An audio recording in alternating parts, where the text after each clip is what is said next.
এই হ্যালো বন্ধুরা, প্রবাসীর স্বামী স্ত্রী যে এতটা কষ্ট সহ্য করতে পারে তার ফ্যামিলি থেকে, এই গল্পটা না শুনলে আপনারা বুঝতে পারতেন না। বেশি কথা না বলে চলুন শুরু করা যাক আজকের ভিডিও। ছোট্ট একটি ইন্ট্রো দিয়ে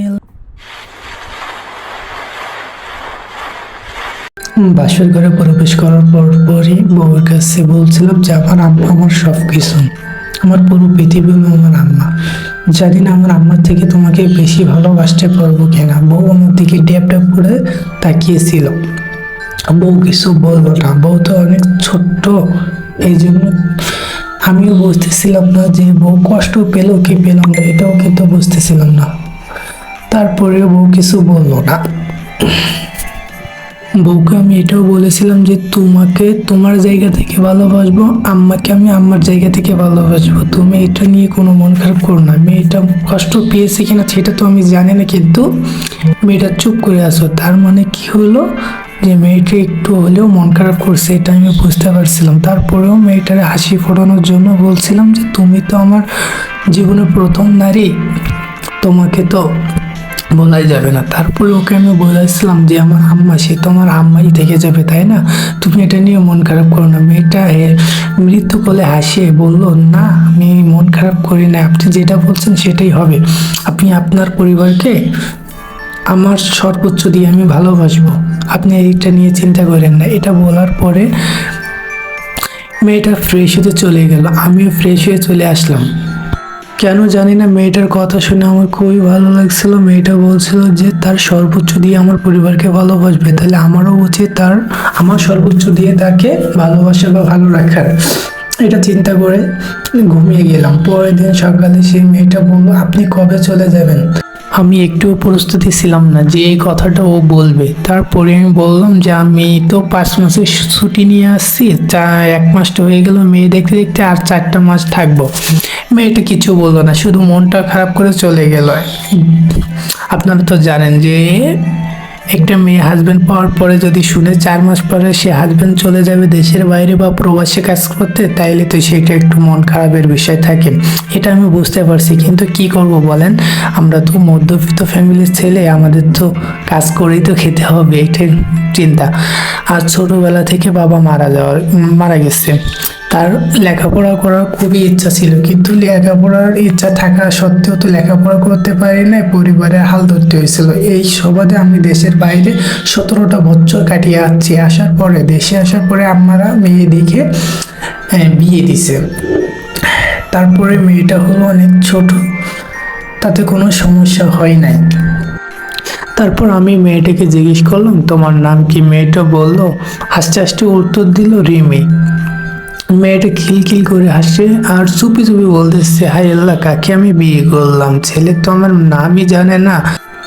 মেয়েটাকে আমি জিজ্ঞেস করলাম তোমার কিছু কি চাওয়া পাওয়ার আছে? মেয়েটা মৃত্যু কোলে হাসি বলল যে আমার কিছু চাওয়া পাওয়া নেই, কিন্তু একটা কথা বলছিল, সে কথাটা এমন ছিল যে থেকে যাওয়া যায় না দেশে।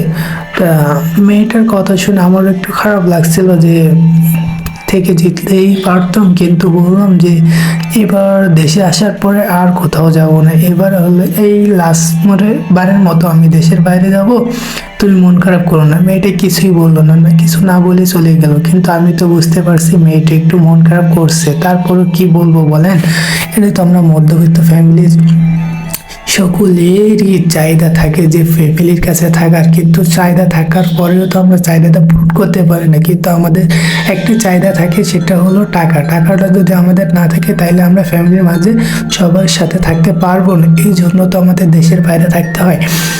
এভাবে দিন দিন কাটে যাচ্ছিল। আমার পরিবারকে সে নিজের পরিবারের মতো করে ভালোবাসছিল। আমার মা বাবাকে কখনো কোনো কাজ করতে দিত না, সব আমার বউ কাজ করতো, একা হাতে সামলে দিত, আমিও তাকে হেল্প করতাম কাজে। তবু খুবই হ্যাপি ছিল। আমি যখন বিদেশ চলে যাব 3 দিন আগে দেখে মেয়েটা খুবই কান্না করতো, আড়ালে যেখানে যাইতো কান্না করতো, আমার চোখ ফাঁকি দিয়ে কান্না করতো, বা আমার ফ্যামিলির সামনেও কান্না করতো না, একা একা কান্না করতো আর বলতো কি কপাল রে আমার, কিন্তু তবুও মুখ ফুটে বলতো না, কিছুই বলতো না মেয়েটা। এটা দেখে আমার খুবই ভালো লাগছিল। তারপরে আমারও মন খারাপ ছিল, কিন্তু কি করব বলেন, এটা তো হলো। তারপর আস্তে আস্তে দিন ঘনিয়ে গেল। 3 দিন পরে আমি যখন ফ্লাইটে উঠলাম, তখন তো কান্না করতে করতে আমাকে জড়িয়ে ধরে বলছিল, আপনি তাড়াতাড়ি চলে আসেন, সময় পাইলে ছুটি পাই নিয়ে দেশে আসেন। তাই বললাম ঠিক আছে, আমি সময় ছুটি পেলে আমি চলে আসবো, তুমি মন খারাপ করো না। এটা বলে আমি আবার বেরিয়ে গেলাম। এবার আমি সিঙ্গাপুরে পৌঁছে যাওয়ার পরে আমি কথা বললাম, সবার সাথে কথা বলছি, কিন্তু আমি আমার বউয়ের সাথে কথা বলতে পারি না, সে কথা বলতে চাচ্ছিল না। তারপরে কিছুদিন যাওয়ার পরে আমার আম্মা আমাকে বলছিল যে আমার বউ নাকি প্রেগনেন্ট। এটা শুনে আমি খুবই খুশি হয়েছিলাম, কিন্তু মেয়েটা কি পাগল যে আমার সাথে শেয়ার করতেও সে লজ্জা পাচ্ছিল। ইতিমধ্যে সে আমাকে লজ্জা ভেঙে বলছিল যে এটা বলছিল, বলার পর আমি খুবই খুশি হয়েছিলাম, তার সাবধানে চলাফেরা করার কথাও বলছিলাম। ইতিমধ্যে আমারও ইচ্ছা ছিল যে আমি আমার ওয়াইফের সাথে থাকবো, কিন্তু ইচ্ছা হইলো না। আর ইচ্ছা হইলেও তো আসা যাওয়া করা যায় না, প্রবাসে যারা থাকে তারা বুঝে প্রবাসের কষ্ট। এইভাবে ঘনিয়ে গেল দিন, যাইতে যাইতে একটা সময় আমার বউয়ের কিন্তু বাচ্চা ডেলিভারি হওয়ার একটা সময় হয়ে যায়। তারপর আমি আমার মা বাবাকে আমার টাকা পয়সা দিয়ে দিলাম, দিয়ে আমার বউকে ভালো হসপিটালে শিফট করতে বলছিলাম। করার পরে কিছুদিন পরে আমার বাচ্চা হবে এমন সময় আমার আম্মা আমাকে ফোন করে বললো যে তোর বউ আর বাচ্চা বেঁচে নেই। এটা শোনার পরে আমার পায়ের নিচে মাটিটা কিন্তু সরে গেল। আমি হাওয়া করে কেঁদে বললাম যে মা কি হয়েছে? কইছে তোর বাচ্চা মারা গেছে, তোর বউ সহ।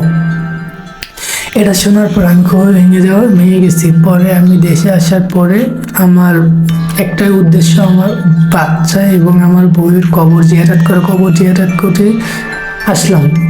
এসে আমি আমার ওয়াইফের ফোনটা হাতে নিয়ে দেখলাম যে সে একটা আইডির সাথে খুবই কথা বলতো, কিন্তু জানি না কার আইডি সেটা, কিন্তু আইডির পাসওয়ার্ড ছিল। তারপর আমি এক হ্যাকারের থেকে আইডির পাসওয়ার্ডটা ভেঙে নিলাম, নিয়ে আমি সেই আইডির মেসেজগুলো দেখলাম। দেখার পরে দেখি আমার বউয়ের যত কষ্ট ছিল সবগুলো কষ্ট ওখানে লিখছে। মেসেজটা পড়ার পরে আমার পরিবারের প্রতি আমার এত ঘৃণা জন্মাইছে তা বলার মতো না।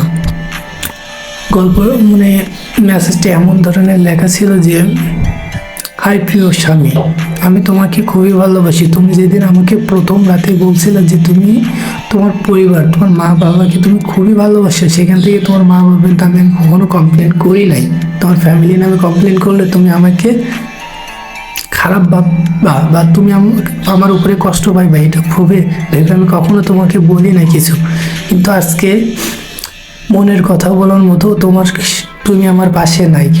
তাই আমি এই আইডিটা কিন্তু কারণ না, ওই আইডিটা কিন্তু ওর নিজের ফেক আইডির সাথে কথা বলতো, ও নিজে আমার সাথে কথা বলতে পারতো না বিদায়। তারপরে কথাগুলো শুনলাম যে আমার বউয়ের পেটে বাচ্চা থাকা সত্ত্বেও কিন্তু আমার পরিবার আমার বউকে কাজ করতো, সবসময় জোর জুলুম করতো, মারধর করতো, কিন্তু আমার বউ সব মুখ বুঝে সহ্য করতো। আমার দেখে তাকিয়ে এতটা ভালোবাসতে পারে একটা মেয়ে। আমি আমার বউকে না পেলাম, আমার স্ত্রীকে না দেখলে আমি বুঝতে পারতাম না। আমি হাজারো প্রবাসী ভাইদের বলবো যে বউর প্রতি একটু যত্ন এবং দয়াশীল হও, দেখো, খোঁজ খবর নিয়ে দেখবা তাদের সাথে কেমন ব্যবহার করে তোমার ফ্যামিলি তুমি বাইরে যাওয়ার পরে। তারপরে মেসেজগুলো দেখলাম, সে 8 মাস টাকা সত্ত্বেও তাকে কঠোরভাবে কাজ করাইতো। আমার মা, আমার বোন সবাই মিলে কাজ করাইতো, সব কাজ করতো মুখ বুঝে আমার বউ। তারপরে ভালো হসপিটালেও নিয়ে যাই না, আমি কিন্তু আলাদাভাবে টাকা দিয়েছি। তারপর আমার পরিবার আমার স্ত্রীকে ভালো জায়গায় নিয়ে যায় না। এই জন্য আমার বউকে যখন হাসপাতালে নিয়ে যাওয়ার কথা ছিল তখনই নিয়ে যায় নাই। পরে আমি আম্মার কাছে গিয়ে সালাম দিলাম। সালাম দেওয়ার পরে আমরা বললাম যে আম্মা কেমন আছেন? কইছে ভালো। আমি কি আপনাকে কখনো কষ্ট দিচ্ছি? আম্মা বললো না, কখনো তো কষ্ট দিস নাই। এটা শোনার পরে বললাম যে আম্মা আপনি আমার সাথে এমনটা কেন করলেন? তা আম্মা বললো যে আমি তোর সাথে কি করছি। এটা বলার পরে আমি, হ্যালো বন্ধুরা, গল্পটা কিন্তু আমার না, আমি গল্পটা কিন্তু পড়ে শোনালাম। কেমন হলো গল্পটা এটা কিন্তু আপনারা কমেন্ট বক্সে কমেন্ট করে জানিয়ে দেবেন। ভালো লাগলে আপনাদের বন্ধুদের মাঝে শেয়ার করতে ভুলবেন না। আল্লাহ হাফেজ।